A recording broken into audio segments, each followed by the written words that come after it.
Assalamualaikum warahmatullahi wabarakatuh.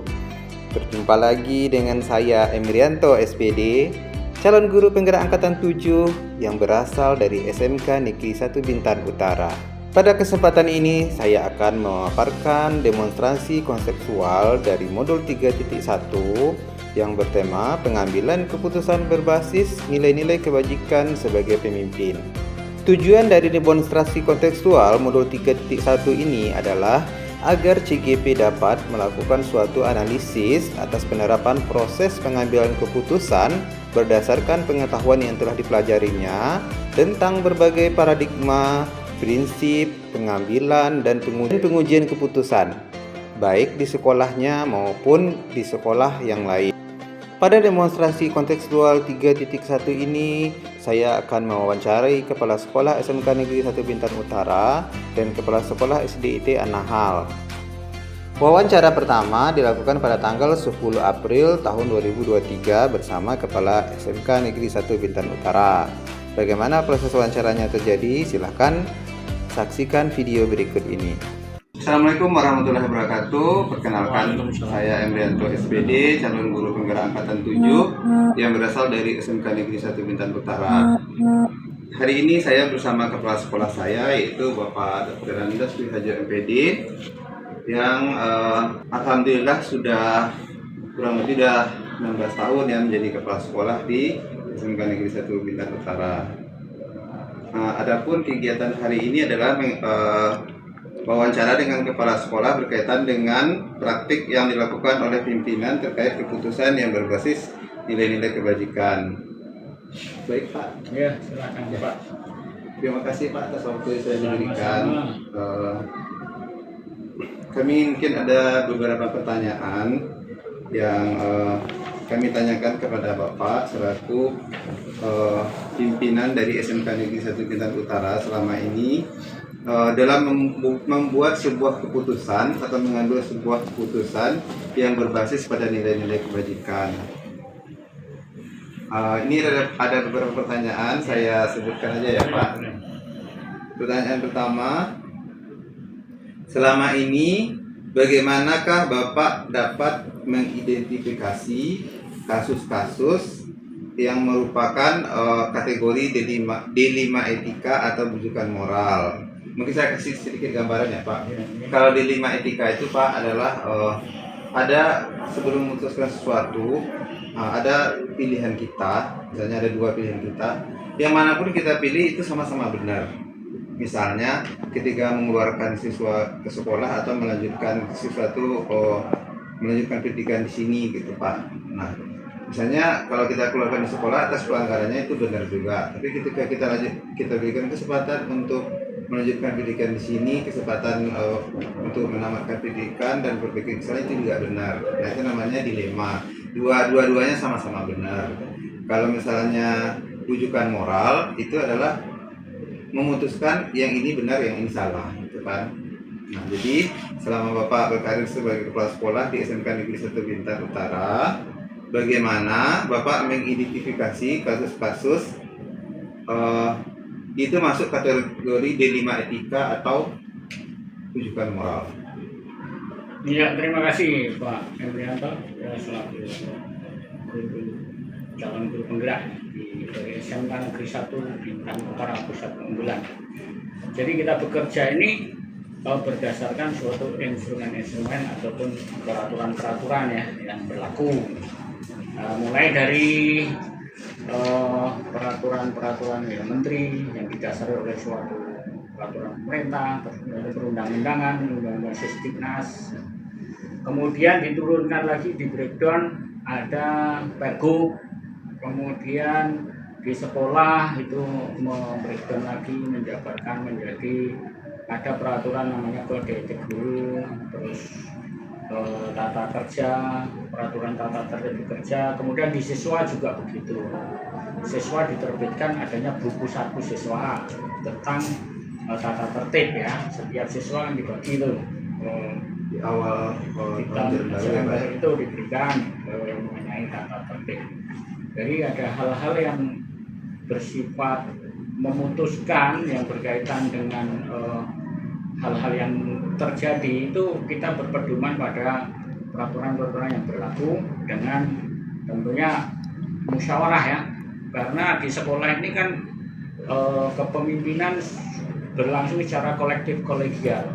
Jadi kepala sekolah itu ada di situ, staf pembantu, ada wakil kepala sekolah, bidang akademik, kurikulum, kemudian ada bidang kesiswaan, sarana dan prasarana, kemudian juga ada humas studi, ada wakil manajemen mutu, terus ditambah lagi setiap jurusan ada kepala program, masing-masing punya tanggung jawab terhadap jurusannya. Jadi timbulnya permasalahan itu di mana dulu kita lokalisir ya, kalau dalam teknik itu namanya troubleshooting ya, di mana terjadinya suatu persoalan yang menimbulkan harus diputuskan tadi, kita lokalisir dulu, kita musyawarahkan, cari keputusan kalau bisa itu ya orientasinya adalah win-win solution. Jadi apalagi termasuk anak murid ya, anak murid itu kalau tidak terlalu bagus, keluarnya itu menjadi bagus, itu baru namanya kita guru yang bagus gitu. Itu Pak kira-kira. Berarti dari jawaban Bapak tadi bisa disimpulkan bahwa Bapak lebih mengutamakan keberpihakan kepada murid ya Pak? Iya, karena itu harus diutamakan, karena apa, customer kita itu adalah murid, pelayan kita itu pelayan murid. Iya Pak, terima kasih Pak, sangat sesuai dengan filosofi Ki Hajar Dewantara, yang mana guru ini adalah melayani kebutuhan murid ya Pak. Kemudian pertanyaan berikutnya Pak, apabila terjadi kasus seperti dilema etika atau bujukan moral seperti yang terjadi minggu yang lalu Pak, itu kan ada kasus di mana guru tugasnya adalah memberikan pembelajaran. Nah, di satu sisi di jam yang sama ternyata guru juga harus mengawas ujian akhir kemarin Pak. Iya. Nah kemarin Bapak kan membuat keputusan tidak ada libur untuk yang di bawah kelasnya. Nah, itu ketika Bapak mengambil keputusan seperti itu, langkah-langkah apa yang Bapak lakukan sebelumnya sehingga membuat keputusan seperti itu Pak? Baik Pak, karena di sekolah sekarang, sekolah penggerak ataupun kurikulum merdeka ini ya sekarang, itu kan dikenal dengan adanya tim teaching ya. Jadi pembelajaran itu dilakukan oleh tim sesuai dengan bidangnya atau bidang diklatnya atau mata diklatnya, itu ada tim. Jadi sebelum guru itu memberikan suatu proses pembelajaran kan sudah menyusun namanya modul ya pembelajaran. Jadi namanya modul itu katakanlah kalau guru itu tidak ada, murid itu pasti bisa belajar dengan modul itu. Terus kemudian ditopang lagi kita ini sekarang sudah ada teknologi ya untuk secara virtual. Jadi tidak mesti harus bertatap muka. Kenapa? Kita fasilitasi anak-anak itu dengan adanya sudah modul tadi, bisa pun di-share juga bisa modul, kemudian bisa membentuk kelompok-kelompok, dia mendiskusikan, kalau perlu dikonsultasikan bisa langsung ke guru secara virtual ataupun daring, itu juga bisa dilaksanakan. Karena belajar sekarang itu bisa dilaksanakan kapan saja, di mana saja, dan sumber apa saja. Guru hanya sebagai motivator dan juga sebagai konduktor ya dalam pembelajaran itu. Nah, ini diharapkan kan seperti itu. Karena murid-murid kan punya passion masing-masing. Saya paham lah, guru pembelajar atau guru penggerak sudah paham lah. Iya Pak, paham. Maksudnya tadi itu ya dengan sarana prasarana yang dimiliki oleh sekolah kita itu bisa lebih diefektifkan sehingga tidak ada yang namanya melibur-liburkan diri. Betul. Gitu ya Pak, karena anak-anak juga bisa belajar mandiri melalui online jaring internet yang cukup lancar ke sekolah kita ya Pak ya. Sangat betul. Pak, ini pertanyaan berikutnya Pak, apakah Bapak memiliki sebuah tata kelola atau jadwal tertentu dalam menyelesaikan sebuah kasus bila terjadi kasus tersebut dalam ranah dilema etika? Maksudnya yang Bapak ingin memutuskan sebuah kasus nih, kalau diputuskan A benar juga, diputuskan B benar juga. Nah, apakah Bapak memerlukan waktu, jadwal tertentu, kemudian tempat yang nyaman dulu untuk merenungi kasus tersebut sebelum mengambil keputusan? Baik, jadi kasus itu mulai pertama kan dari guru mata pelajaran diklat ya, timbulnya di situ. Ya, ada sesuatu apa, itu sudah ada alurnya. Kemudian nanti selain mengajar mata pelajaran atau mata diklat, guru itu kan juga sebagai bimbingan konseling pada mata pelajarannya. Jadi tingkat itu dulu diselesaikan sebenarnya. Kemudian setelah itu kalau ada hal-hal yang belum memuaskan, bisa menggunakan referensi masuk ke guru BK, bimbingan konseling. Kemudian kalau itu pun masih perlu lagi dengan wali kelasnya, terus dengan kesiswaan juga, itu tahapannya seperti itu. Dan biasanya kalau masalah yang rutinitas itu selesai biasanya, itu seperti itu. Tapi kalau perlu yang ada hal-hal yang perlu dirapatkan, kita kan selalu rutin ya, koordinasi bisa setiap saat atau tiap minggu antar jurusan atau antar wakil kepala sekolah. Kemudian juga per bulan kan kita juga ada rapat itu. Jadi dilihat dari konteks persoalannya itu seperti apa gitu. Jadi guru-guru juga menjadi problem solver pada masalah anak-anak tadi.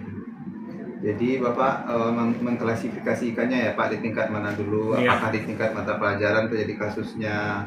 Apakah dalam satu rombel wali kelas gitu ya Pak ya? Apakah dalam tingkat jurusan atau program studi, atau di tingkat yang lebih luas maksudnya di sekolah kan gitu kita ya Pak sudah jalan gitu. Ya, sudah jalan ya Pak ya. Ya, saya pun melihat itu sudah jalan dan cukup efektif langkah-langkah yang Bapak lakukan seperti itu. Jadi kasus itu nggak sempat melebar kemana-mana gitu kan. Jadi ya kalau cukup di mapel aja, ya udah di mapel aja diselesaikan gitu ya Pak. Kemudian pertanyaan berikutnya Pak, adakah seseorang yang menjadi motivator atau faktor-faktor lain yang selama ini mempermudah Bapak dalam membuat keputusan? Ya, saya menghargai kerjasama dengan tim ya, dari kawan-kawan guru kita, sahabat kita, guru-guru kita ini bekerja sama dengan baik. Kan saya ibaratnya suatu orkestra musik itu hanya sebagai konduktornya. Pemain-pemain yang hebat yang masing-masing guru-guru, apalagi topang anak-anak juga aktif gitu ya. Jadi tidak semuanya ditumpukan ke pimpinan sana-sana, selama ini nggak begitu. Tapi kalau semua tumpuan saya ya, sehebat apapun kita ya pasti akan kewalahan.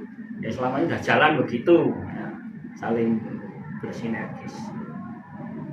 Baik Pak, terima kasih atas wawancara singkat ini. Beberapa poin yang bisa saya ambil dari Bapak Wiharjo MPD dalam mengambil keputusan. Yang pertama adalah Bapak Wiharjo selalu mengutamakan kepentingan murid. Jadi beliau mendahulukan pelayanan terhadap murid. Kemudian beliau mengklasifikasikan kasus itu, kejadian kasusnya di mana? Apakah di ruang mata pelajaran, apakah di ruang kelas, apakah di ruang jurusan yang lebih besar, atau di skopnya sekolah. Kemudian yang ketiga yang bisa saya ambil dari Bapak Wiharjo dalam mengambil keputusan adalah beliau selalu mengikuti rule atau prosedur yang ada. Maksudnya berdasarkan peraturan kementerian, peraturan gubernur, kemudian peraturan daerah setempat, kode etik guru dan sebagainya. Ya, terima kasih Pak atas wawancara yang luar biasa ini. Mudah-mudahan kami calon guru penggerak, tidak hanya saya maupun calon guru penggerak di sekolah-sekolah yang lain, bisa mengambil hikmah dan pelajari dari hasil wawancara yang sangat singkat ini. Terima kasih atas waktu yang Bapak berikan. Semoga SMK Negeri 1 Bintan Utara selalu menjadi pusat keunggulan di tahun-tahun mendatang. Terima kasih. Terima kasih Pak. Semoga guru penggerak itu memang menggerakkan kemajuan Indonesia. Terima kasih. Assalamualaikum warahmatullahi wabarakatuh. Waalaikumsalam warahmatullahi wabarakatuh. Wawancara kedua dilaksanakan pada hari Rabu tanggal 12 April tahun 2023 di SDIT Anahal. Nah, bagaimana proses wawancaranya terjadi? Silakan saksikan video berikut ini. Bismillahirrahmanirrahim. Assalamualaikum warahmatullahi wabarakatuh.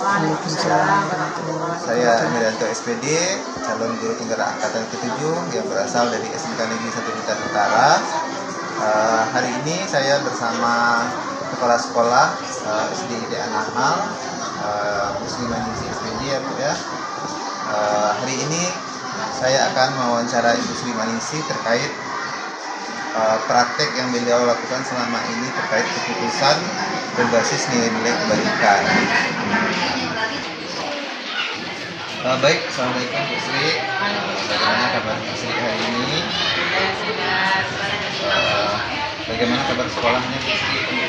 Alhamdulillah di bulan puasa ini kondisi anak-anak walaupun alhamdulillah semuanya berpuasa dan alhamdulillah guru pun semangat juga dan dalam kondisi sehat.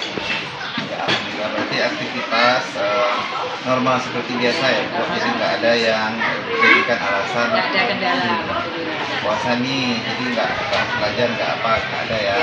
Setelah kerja. Baik Bu Sri, adapun tujuan wawancara ini adalah untuk mengetahui keputusan-keputusan yang Bu Sri lakukan selama ini terkait nilai-nilai kebajikan, yang mana keputusan itu diambil karena adanya suatu dilema antara mengambil yang benar dengan yang benar, gitu kan? Tidak ada yang salah, gitu kan? Semua keputusan diambil dengan benar. Nah, mungkin ada beberapa pertanyaan dari saya yang menjadi pemandu untuk proses wawancara ini. Oke, Bu Sri. Baik. Pertanyaan pertama, selama ini bagaimana Ibu Sri dapat mengidentifikasi kasus-kasus yang ada di sekolah Bu Sri? Kasus tersebut masuk ke dalam ranah kelima etika atau etika moral. Terima kasih Mbak Em. Semoga ini menjadi inspirasi juga dalam memutuskan masalah. Selama ini yang saya lakukan adalah tiga. Misalnya satu kasus ya, anak misalnya berkelahi, misal dalam berkelahinya itu masih tanda kutip sebenarnya, misal dalam kasus pertandingan kadang antara kelas tinggi dengan kelas rendah dan yang akan terjadi ini kelas tinggi kelas rendah, kebetulan kelas rendah ini menang dalam pertandingan tersebut. Nah, merasa yang kelas tinggi ini karena agak gimana gitu, masa saya gede kok kalah gitu. Jadi dari kemenangan yang dilakukan kelas rendah tersebut memicu kemarahan kelas tinggi. Akhirnya terjadilah perkelahian antara kelas tinggi dengan kelas rendah.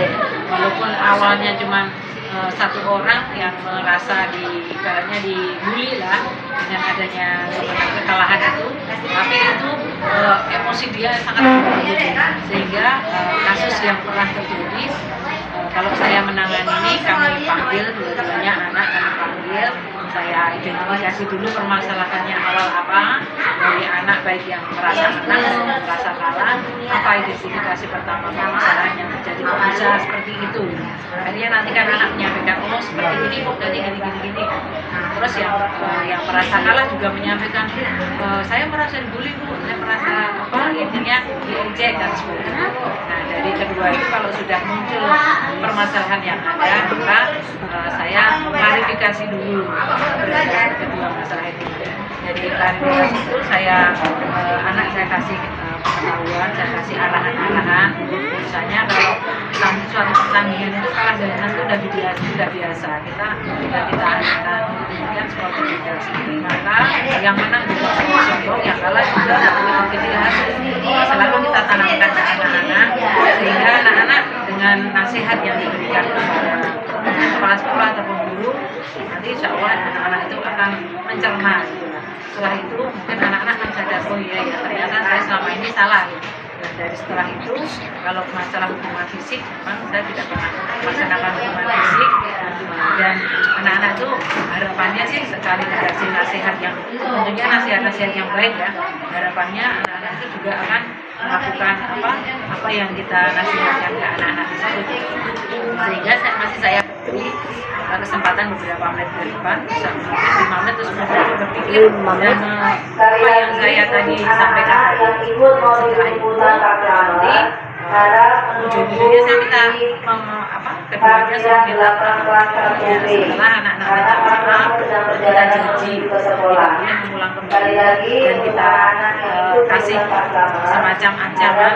Misalnya kalau diulang nanti yang bertindak lebih yang bertindak akan membawa polisi. Jadi dengan kata itu anak-anak kan merasa takut dan sebagainya. Dan alhamdulillah kasus yang pernah terjadi dengan contoh satu kasus tadi alhamdulillah tidak terulang lagi sampai hari ini. Dan karena ini hubungannya dengan orang tua ya, kami juga harus memanggil orang tua karena memang anak juga tanggung jawab orang tua juga di rumah, dan kita juga bahwasanya kerjasama lah intinya. Kalau anak kita nasihatnya di sini, kalau di rumah juga belajar sama orang tua, nanti nggak ada hasilnya juga. Jadi kami sengaja kemarin memanggil orang tua dari dua belah pihak tadi yang saling beradu tadi ya. Jadi alhamdulillah dan orang tua pun dengan pemaparan yang saya sampaikan, dan anak pun kita panggil juga dari anak-anak yang menyampaikan itu sendiri.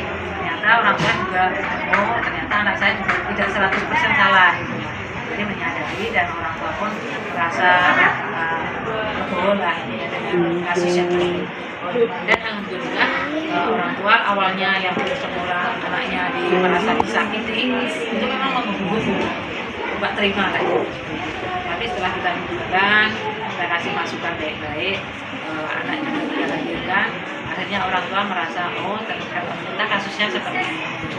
Jadi memang terkadang orang tua itu akan akan marah, tidak terima itu karena mungkin nggak mengetahui latar belakang kesalahan yang anak lakukan. Mungkin itulah Pak cara kami menyelesaikan. Intinya anak dulu kita panggil, kita identifikasi permasalahan yang ada. Setelah itu kalau kita proses, kita kasih nasihat dan sebagainya, dan orang tua juga. Dari paparan studi kasus dari kasus yang pernah terjadi tadi yang diceritakan, karena ada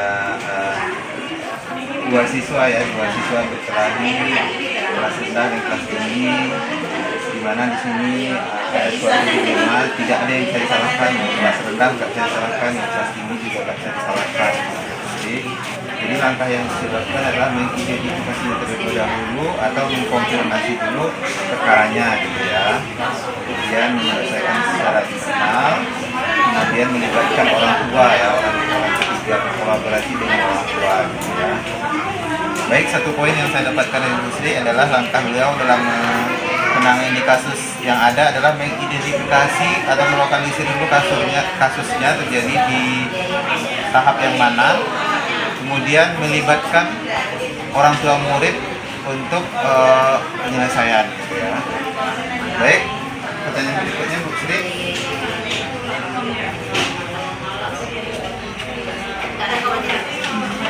Langkah-langkah atau prosedur seperti apa yang dilakukan dalam menyelesaikan kasus tersebut? Kalau bisa diuraikan satu-satu. Menurut saya kalau dalam menyelesaikan masalah, satu, identifikasi dulu permasalahan yang ada. Setelah dari satu kasus yang ada dan dua orang sebagai itu pelakunya, permasalahan yang ada, nanti kita fokuskan masalah tadi. Oh ternyata seperti ini kasusnya. Setelah ketemu kasusnya ini, pemecahan masalahnya. Kalau kasusnya seperti ini, nanti pemecahannya masalah seperti ini. Pemecahan masalahnya satu, boleh jadi dari kepala sekolah menasihati, dari guru agama selaku pendamping dalam pelajaran agama anak, boleh jadi dari guru wali kelas. Dan setelah wali kelasnya tahu, gurunya nggak tahu, maka yang terakhir adalah bila nggak terjadi lagi, maka kami dengan orang tua dan itulah nanti kalau setiap ada pulang. Itu langkah-langkahnya ya. Pertama mengidentifikasi kasusnya, kemudian juga merumuskan masalahnya, ketiga melibatkan pemecahan masalah, melibatkan guru, wali kelas, dan terakhir dan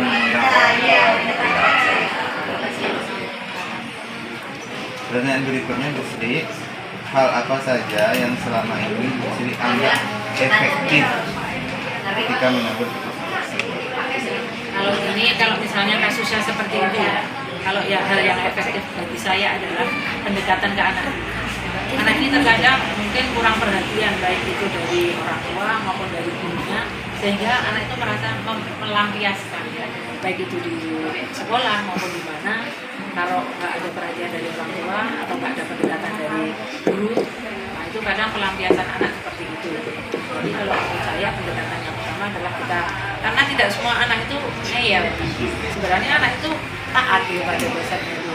Tergantung kita mau menasihatinya seperti apa. Karena kalau kita tiba-tiba melecehkan anak atau menjatuhkan anak akan diberikan dulu sama kita. Tapi yang kita pegang adalah kita puji dulu anak, kita dekati dulu anak. Jadi tidak 100% langsung menyalahkan ke anak yang besar. Berarti yang paling efektif itu adalah langsung mengkomunikasikan dengan kita tadi pendekatan yang persuasif mengenai itu ya.